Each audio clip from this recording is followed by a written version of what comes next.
মাংস মিষ্টি সব গুছিয়ে দিয়েছি। পরিতাকে বলে দিয়েছি ট্রেনের সময় মতো খেয়ে নিস বাবা। তোমরা এমন করছো না যেন বাচ্চাকে স্কুলে পাঠাচ্ছ। আবার কবে আসবি বাবা?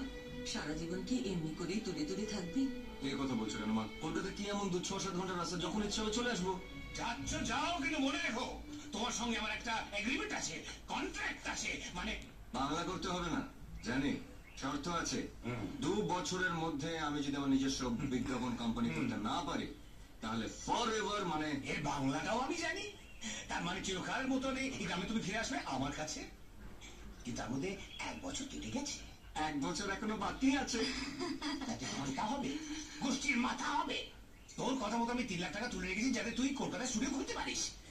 কিন্তু ঠ্যাঙা লবডঙ্কা 5-6 লাখ টাকার কমে স্টুডিও হয় না। বাকি টাকাটা পাবি কোথায়? তুমি দেবে। কেন? বই গেছে। তাহলে তুই করে দিয়ে গ্রামে ফিরবি না। ও বুড়ো, ভয় দেখাচ্ছ? তাহলে তুমিও শুনে রাখো, বাকি টাকাটা নয়, পুরো টাকাটা আমি নিজে জোগাড় করব, তোমার কাছ থেকে একটা পয়সা নেব না। কি করে? রাস্তা রাস্তায় ভিক্ষে করে, লোকের বাড়িতে বাসন মেজে, জুতো সাফ করে, আর তোমার দেওয়া ছোট্ট ফ্ল্যাটটা আমি ছেড়ে দেবো। বাড়িতে একটা ফ্ল্যাট, আমি ফুটপাতে শোবো, দেখি নিজের পায়ে নিজে দাঁড়াতে পারি কিনা। রাস্কেল, শুয়োর, আমার সামনে দাঁড়িয়ে তুই কথা বলবি? রামজীবন মুখোপাধ্যায়ের নাতি ফুটপাতে শোবে, রাস্তা রাস্তায় ভিক্ষে করবে, লোকের বাড়িতে বাসন মাজবে, জুতো পরিষ্কার করবে, আমি বেঁচে থাকতে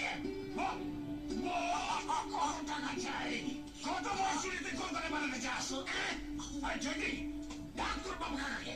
কি হলো? কি ব্যাপার? কি হয়েছে? কি ব্যাপার? সত্যপ্রিয়, কি হয়েছে বাবা? তুমি এই মুহূর্তে এক্ষুনি কলকাতা যাও আর এই হতছাড়ার ব্যাংক অ্যাকাউন্টে 10 লাখ টাকা জমা দাও।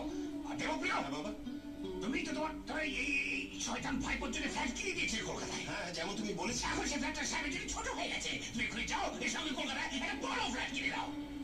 সারা আমাকে গুঁড়ো দেখাচ্ছে, রামজীবন মুখোপাধ্যায়কে টাকা দেখাচ্ছে। তোমার চেঁচানো শেষ হয়েছে?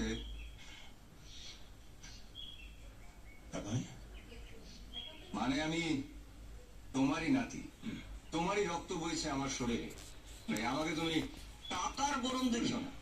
তুমি যদি 65 ডেসিবেলে চেঁচাতে পারো, আমি তাহলে 85 ডেসিবেলে চেঁচাতে পারি। ডেসিবেল ওটা বলে কি?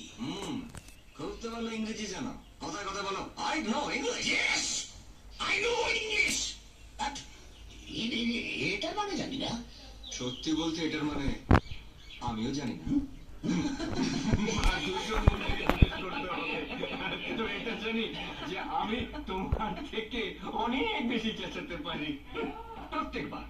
প্রত্যেকবার যাওয়ার সময় তুমি একটা নাটক করো। ডাক্তার কাকা কতবার বলেছেন যে তোমার high blood pressure, high sugar, আর তুমি ঠিক কলকাতায় যাওয়ার সময় চেঁচামেচি করে শরীরটাকে খারাপ করবে যাতে আমি কলকাতা যেতে না পারি।